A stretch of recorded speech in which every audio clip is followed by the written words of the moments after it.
primetime game against the Suns Friday night. I know there is a game, Dogs versus the D's on at the same time, so we're not a standalone Friday night game, which makes sense because this is probably the worst Friday night game you ever see. But the Gold Coast have not been good away from home, and we've learnt that throughout the season. That's probably the one thing Gold Coast really need to improve on next season if they want to become that team that's making finals. I don't think the lineups haven't come out yet, so I've got nothing to see on that. What I'd like to see is Chesser back in the side, probably Edwards out. Interesting to see what will happen with True. I think that definitely probably means Chesser and Edwards stay in, but I'd like Edwards out.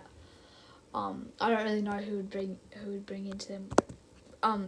In for him with True. I don't really know what's happened with True. I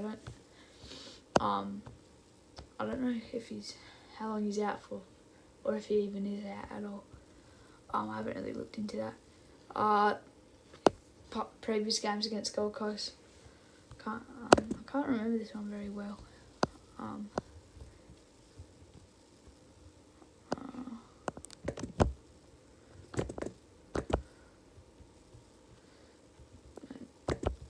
Yeah, anyway. Oh yeah, this is the one where he just fell out of it in the second half. I didn't really watch this game. If we go back to the current one, well, we got thumped by them last time they played us at Optus last season, and then the 3-point loss. But I think we did score a goal on the Siren, so that made it a little bit less convincing. For the Suns, if we go to the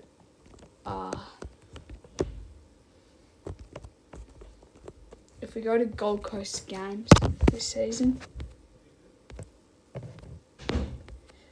we can see they haven't been good away from home, but they've been very good at home.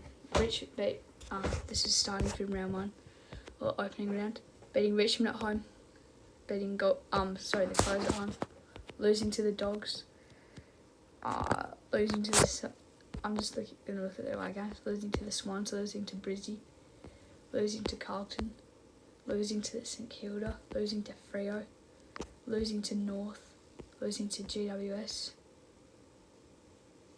I don't think they've won a game away from home this season. I might be wrong, but from what I just checked there, they haven't won a game away from home this season, and that comes as a surprise to me, but not at the same time. We know they've been poor away from home. Is this the time where they get their first win away from home? We have to look at that. I think the factor is whether their midfield stands out in this game.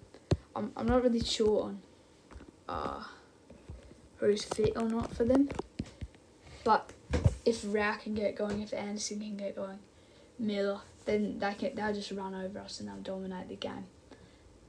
But if our midfield can get going with Yo, Reid, Kelly, Chesser in there, and I'd like to see Jimby have a bit more time in midfield. He's been playing down back, where I feel like it's a bit of a waste of potential playing him down there. If we can get our midfield going and we can dominate in that sector of the ground, then I think that gives us a real shot at this game. And also goal kicking accuracy, because I feel like both of these teams can be very, very poor in their goal kicking. I feel like Gold Coast more so than us. That's also something where we can kick more accurate. It's also going to have a massive advantage going into this game. I'm not sure about the conditions. I think it might be a bit wet, the surface, so that I guess that's something to look out for. If we just go to injury list here, if we can shut down Ben King as well, I think we'll put Rouse on him. Shut him down.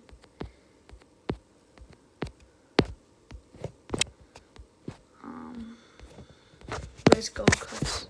Here we go. Ainsworth, Casbolt, Davies, Day. So Miller's out. and New Zealand. So Miller's probably the big out for them. For us, we're just going to check on True here. Yeah, True's out, Witherden's out, McGovern's out, Edwards is out. Jeez, Brockman and if Barras, Edwards and McGovern are out, we get thumped. And that's the way it is. Anyway, I don't really have much more time, so thank you guys for listening to the E Report, and I'll see you in the next one. Bye bye.